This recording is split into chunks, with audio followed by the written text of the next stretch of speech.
একটা নির্বাচন করতে গিয়ে আমি শুনছি যে আমি বাস্টার্ড, আমি জারদ। আমি শুনছি যে আমার জন্মের মধ্যে অভিশাপ আছে। আমি শুনছি আমারে দেখতে পাকিস্তানির মতো লাগে। আমি শুনছি যে তোর মতো ব্যারিস্টার ভার তোলে পড়ে। আমি শুনছি যে আমি ইউটিউবার, ফেসবুক করি। এর লাগে তো এমপি সাহেব হইতাম চাই না, সুমন ভাই হইতাম চাই, কারণ আগামীবার এমপি নাও থাকতাম পারে, কিন্তু ভালোবাসা দিয়ে আপনার ভাই হইতে পারলে বই যাও আমি শান্তি পাইমু। তোমরা ভাবতে পারো যে আমি ধর্মঘট, আমি কি পারমু? এইদিকে সরো, সরো, দিকে সরো। তোমরা কি জানো যে এরা যে অত ক্যামেরা করতেছে, এই ওরবে এরা যে ক্যামেরা করে, এরা আমারে ভালোবাসা করে না। এরা ক্যামেরা ভিডিও করলে এরা টেকা পায়, ডলার ডলার টেকায় না, ডলার ভাই ডলার।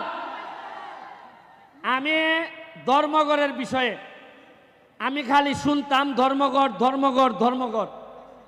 এই ধর্মঘটের বিষয়ে আমার সম্মান শ্রদ্ধাবোধ অনেক বেশি, কিন্তু আমি এইখানে এমপি হয়ে আসার আগে এইখানে কিছু মানুষ দ্বারা অধর্ম হয়েছে আমি জানি ভালো করে। আমি যতদিন এমপি আছি এই ধর্মঘটের মাটিতে আমি আমার দায়িত্ব পালন করব। কোনো অধর্ম আমার লুকি হোক, কাউকে আমি অধর্ম করতে দিব না। আমার ভাই মাত্র একটা, আমার ভাই লন্ডন থাকে, এর মানে আর কোনো ভাই নাই, আপন রক্তের ভাই নাই। কিন্তু ধর্মঘটে আইসা আমি কিছু লোকের সন্ধান পাইছি।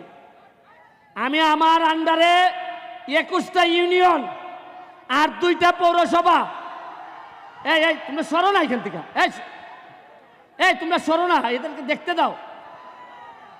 2টা পৌরসভা, প্রতিটা ইউনিয়নে আমার আদর্শের কিছু ভাই তৈরি হইতেছে।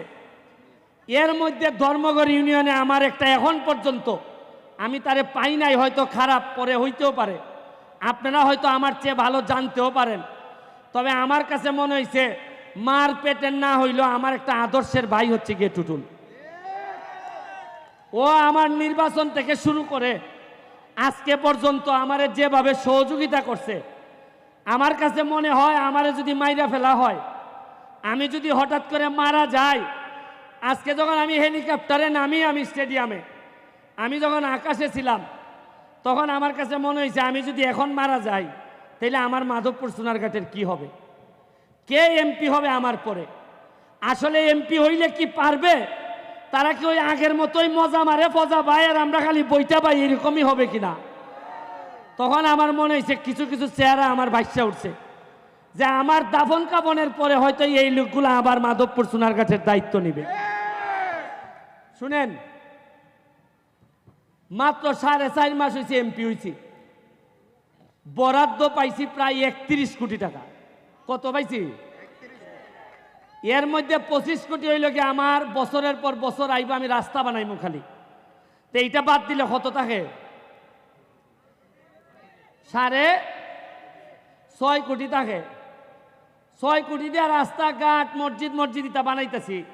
তা আমার প্রশ্ন হইল 4.5 মাসে যদি 31 কোটি ভাইয়া থাকে, আরে আমি তো এমপি, আমরা তো মন্ত্রীও পাইছিলাম, জীবনে 49 আপনারা 5 টাকা পাইছেন, এরকম কোনো ঘোষণা আইছিলনি। তে টাকা গেল কই?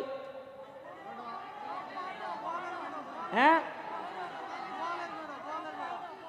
আরে 4.5 মাসে যদি অত টাকা বানাইতাম পারি, অত টাকা আনতাম পারি, আপনারা আশ্চর্য হইবে। গত সপ্তাহে আমি মাধবপুরের লেগে বরাদ্দ হয়েছে 50 লাখ এলজিডি। আমি গিয়া কইলাম যে 50 লাখে কি ব্যারিস্টার সুমনে রইব? আপনি জানেন না আমি সৎ মানুষ, আমি টাকা খাই না। হয় ঠিক আছে, যাই নাই ডাক্তার আইন না কইল যে তাইনে 50 থেকে ডাবল করে মাধবপুরে 1 কোটি টাকা দিয়ে দাও। ওই আজকাল সিটি আইতেছে 1 কোটির। এর আগে আমারে দিয়া দিছেন আরো 75 লাখ খালি মাধবপুরের লেগে। এটা গত সপ্তাহের খাস।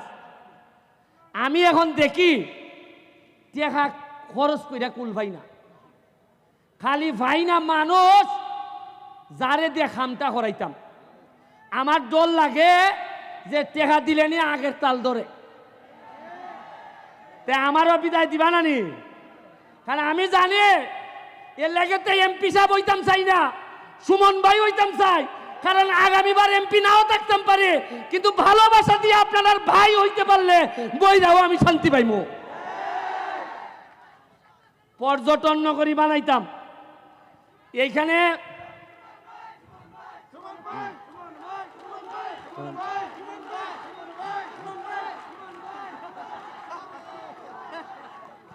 আমার পর্যটন নগরী বানাইতে চাই আমি মাধবপুর সোনারঘাটে। আমি নেত্রীরে বলছি, জননেত্রী শেখ হাসিনারে, যে চাপো যে আমার 24টা চা বাগান আছে, আমার 2টা রিজার্ভ ফরেস্ট আছে, আমার স্থলবন্দর আছে, আমার বর্ডার আছে, আমার কিসের কম আছে? মাধবপুর আপনারা জানেন কিনা সবচেয়ে ধনী উপজেলার একটা, 100টার মতো ইন্ডাস্ট্রি আছে। মাধবপুরের মানুষ একটা মানুষ না খেয়ে থাকতে পারবে না। আমি চা বাগানগুলা 3টা চা বাগানে বেতন হয় না, আমি 2.5 লাখ টাকার চাল পাঠাইছি, কইছি যে বেতন না হইলে আমি এমপি দিমু, আমার এমপি যদি ভাত খায় তাহলে আমার শ্রমিকরা ভাত খাবে। আপনারা এখানে সাইফোর্স কোচিং, সাইফোর্স লিমিটেড, এখানে ম্যাডাম আমাদের মাঝে উপস্থিত হয়েছেন। আমি ছোটবেলায় ওনার ছাত্র ছিলাম, IELTS টোফেল স্পোকেন ইংলিশ ওনাদের আন্ডারে করছি।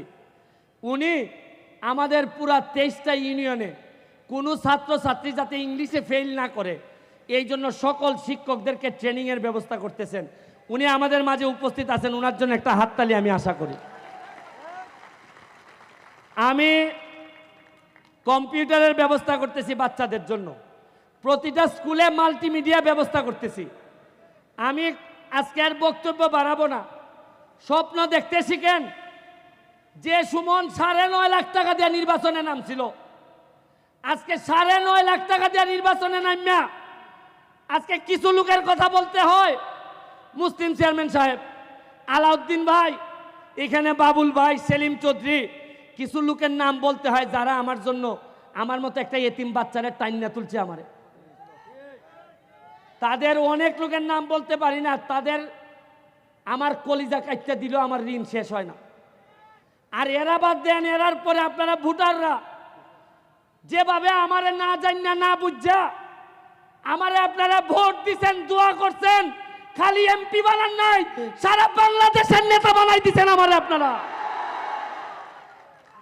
আমরা আর মাধবপুর সোনারঘাটের হিসাব করি না, হিসাব করি মাধবপুর থেকে জাতীয় নেতৃত্ব তৈরি হবে, সোনারঘাট থেকে জাতীয় নেতৃত্ব তৈরি হবে।